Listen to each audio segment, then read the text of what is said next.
तिकडे ठाण्यामधल्या अर्णव खैरे आत्महत्या प्रकरणामध्ये ठाणे पोलिसांकडून 3 पथकं गठीत करण्यात आली आहेत। सीसीटीव्हीच्या आधारे पोलिसांनी अर्णव प्रवास करत असलेल्या रेल्वेच्या डब्याचा शोध घेतलाय। हिंदी बोलण्यावरून रेल्वेमध्ये झालेल्या मारहाणीमुळे अर्णवनं जीवन संपवलं होतं। मारहाणीमुळे तणावात येऊन आत्महत्या केल्याचा अर्णवच्या घरच्यांचा आरोप आहे। अर्णव हा सीएसएमटी ते अंबरनाथ लोकलनं मुलुंडच्या दिशेने जात होता।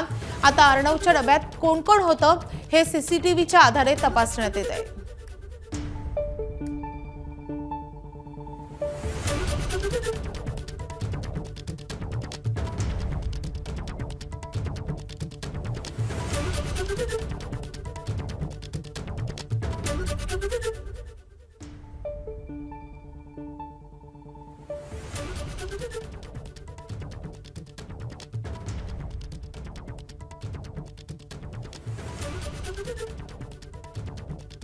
तर हिंदी बोलण्यावरून अर्णवला मारहाण झाली होती आणि त्याच तणावाखाली त्याने आत्महत्या केल्याचा आरोप होत आहे आणि यावरून आता राजकारण देखील पेटलेलं आहे।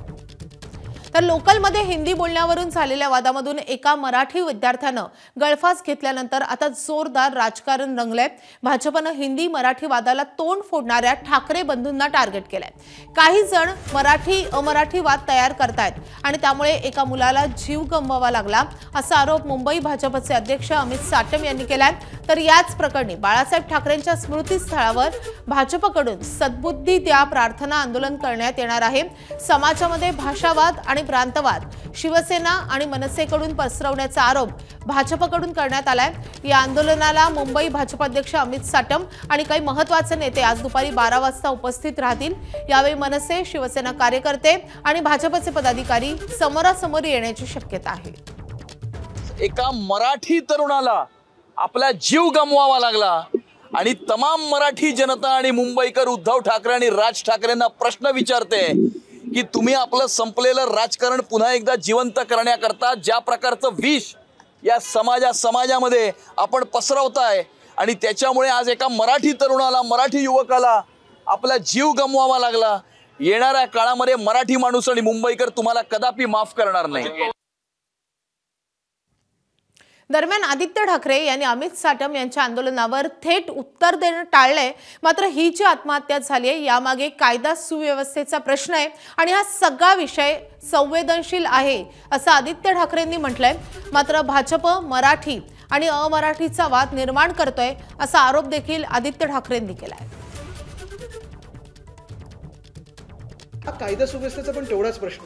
रेल्वे पोलीस काय करत होती ते खरोखर तसं झालं का? कारण ती व्यक्ती पण मराठीच होती। हा मराठी अमराठी वाद नाही जो भाजप निर्माण करण्याचा प्रयत्न करत आहे। मुळात हा एक जरी महत्त्वाचा प्रश्न असला तरी पुन्हा एकदा मी ह्या प्रश्नावर तुम्हाला आणीन, कारण तो कायदा सुव्यवस्थेचा प्रश्न जो आता मी घेतला महिलांचा सुरक्षेचा असेल किंवा हा सुरक्षेचा असेल। आता मध्यंतरी ते 2 ट्रेन घासून मध्ये जी लोक चिरडली गेली त्याच्यावर कुठे काय रेल्वे मंत्रालयाकडून आलेलं? तर अर्णव मराठी असून हिंदी बोलला हा काय त्याचा गुन्हा होता का असा सवाल भाजपच्या आमदार चित्रा वाघ यांनी उपस्थित केलाय। महाराष्ट्रामध्ये विष कालवणाऱ्या सत्ता पिपासूनचा हेतू ओळखा असं देखील चित्रा वाघ यांनी म्हटलेलं आहे।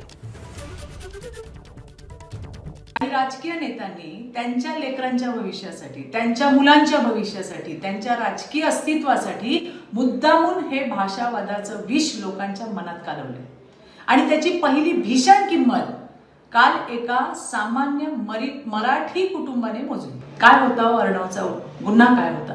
तो मराठी असून हिंदी बोलला। हा लक्षात घ्या, मराठीचा मान राखणं आणि भाषेच्या नावावर द्वेष पसरवणं यात प्रचंड फरक आहे। काही नेते स्वतःच्या राजकीय फायद्यासाठी लोकांना मराठी हिंदी नावावर भिडवतायत। एबीपी माझा, उघडा डोळे बघा नीट।